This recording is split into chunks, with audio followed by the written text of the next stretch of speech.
Então, o fato é que não adianta a gente cobrar por conversão de quem foi contratado só para awareness. Então, muito cuidado com isso, tá? Os objetivos de uma campanha de marketing de influência tem que estar claro.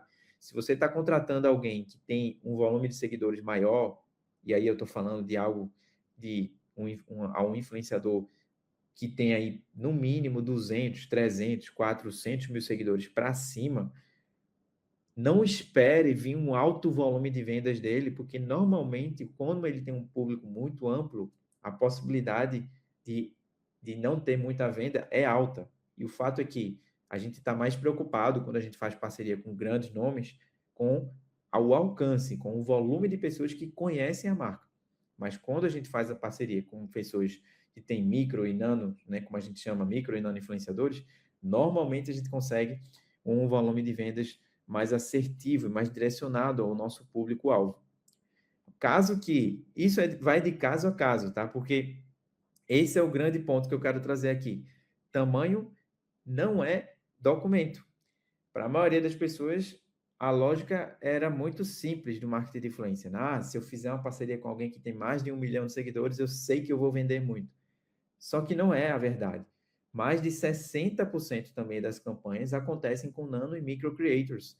Isso acontecendo agora, tá? No relatório mais recente que a gente puxou das marcas do mundo todo, inclusive do Brasil, que estão aplicando essa nova tendência.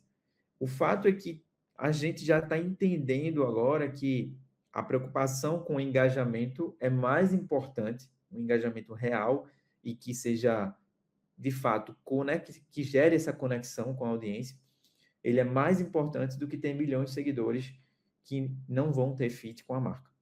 Então, consolidando todo esse conhecimento que a gente trouxe aqui, o creator menor, ele vai costumar ter essa comunidade muito mais próxima, uma maior taxa de conversão e até um menor risco de reputação, que aí é um outro problema que você pode enfrentar com grandes nomes, né?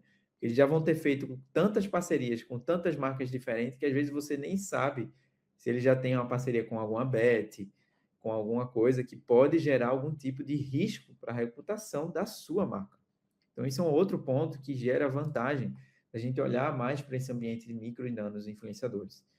E agora a gente tem que ser honesto com a nossa audiência. Por quê?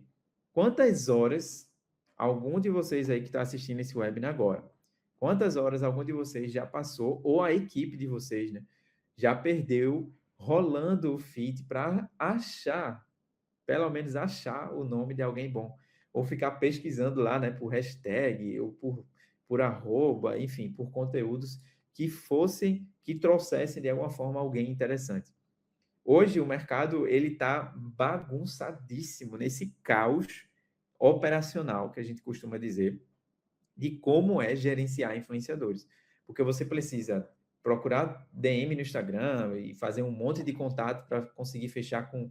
Eu já tive casos aqui de pessoas que falavam com mais de 100 pessoas por dia para conseguir resposta de, sei lá, 5, de 10. E aí imagina o trabalho que é do dedo, né? De ficar indo atrás uma por um. Além disso, ter que gerenciar as planilhas, né? Que você vai ter que guardar quem que respondeu, quem que não, quem que é melhor, quem não é, pegando os prints, né? Você tem que pedir, vamos lá, manda o teu print, manda o print do Story, manda print aí do Reels, para pegar aí os dados, as informações e como tá a performance. E ainda ter que cobrar o conteúdo no WhatsApp, porque o que tem de influenciador que esquece de postar e depois você tem que ficar cobrando. E tem aqueles que postam e demoram meses para mandar ainda o conteúdo depois, né? Então, fazer o marketing de influência do jeito manual hoje, ele praticamente destrói completamente o crescimento das empresas e de agências também. Muitas agências acabam perdendo completamente a margem da operação porque a gente acaba percebendo isso. Você acaba destruindo a margem pelo volume de retrabalho, de trabalho repetitivo que você tem que ficar fazendo. E é tanto retrabalho manual que você tem que contratar 2, 3, 4, 5 pessoas para fazer um trabalho que, assim, para um ser humano já é estressante. Imagina ter que ficar repetindo e refazendo, porque você não está conseguindo dar conta ali. Então, você nunca sabe, no final das contas, quanto investiu de verdade, quanto isso está gerando de retorno, e ainda, o pior de tudo, é não saber quem está performando melhor. Quando você não tem dados, é como diz o ditado, né? Quem não mede, não gerencia. Quem não tem dados, não tem clareza, não tem como otimizar uma estratégia de marketing de influência. Então, existe um atalho hoje que justamente surgiu, né, com essa nova tendência do marketing de influência, com esse novo jeito de trabalhar, que vai mudar completamente esse processo para dar muito mais escalabilidade. E esse atalho, ele envolve, em vez de você caçar os perfis manualmente, quase como se fosse uma formiguinha ali, né, um por um, você cria uma campanha, você define o processo como se fosse um bidding, né, uma escala.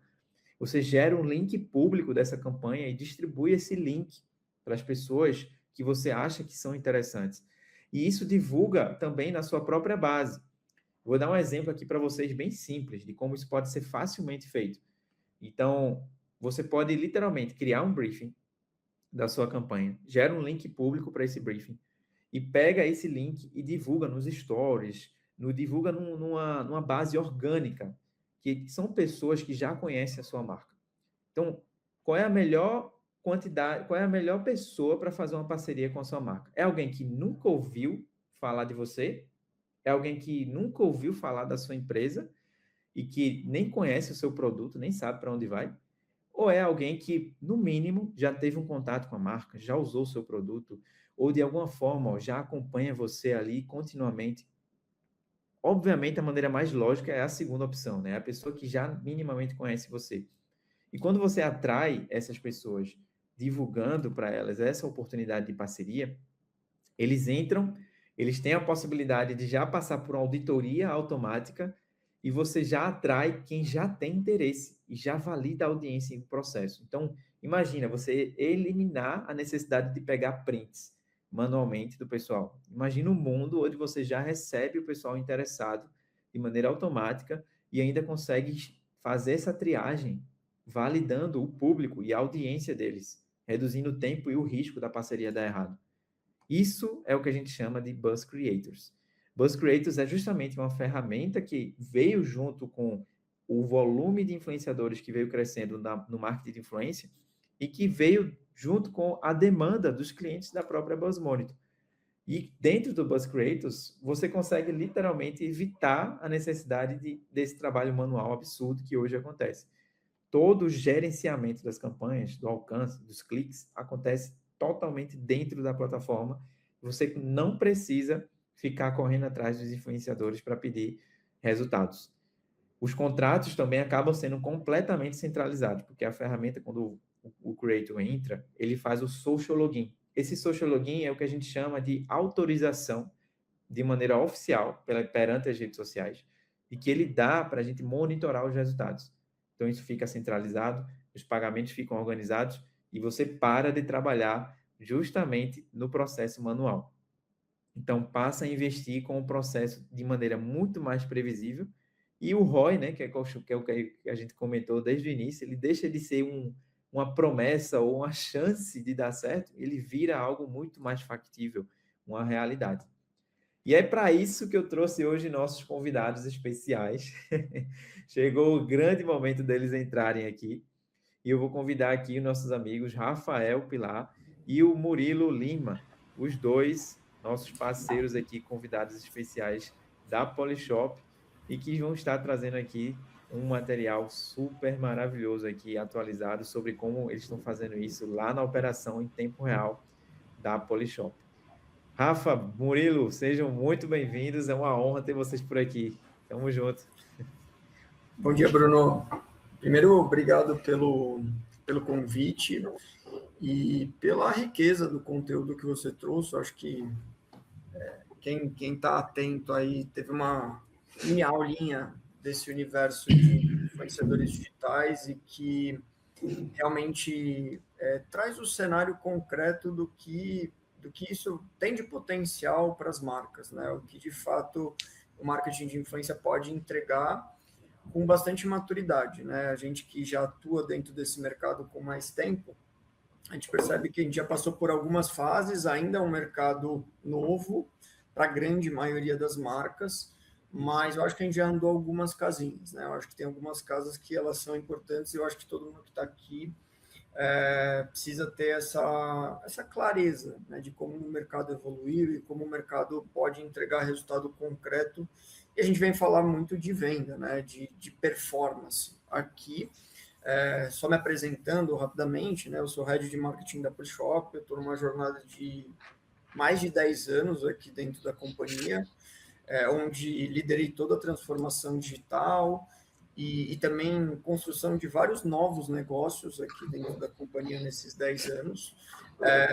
E, sem dúvida nenhuma, esse núcleo, né, essa BU de marketing de influência é algo que ganhou uma relevância muito grande dentro do nosso ecossistema, principalmente por conta do DNA da companhia de vender valor e benefício e não vender preço.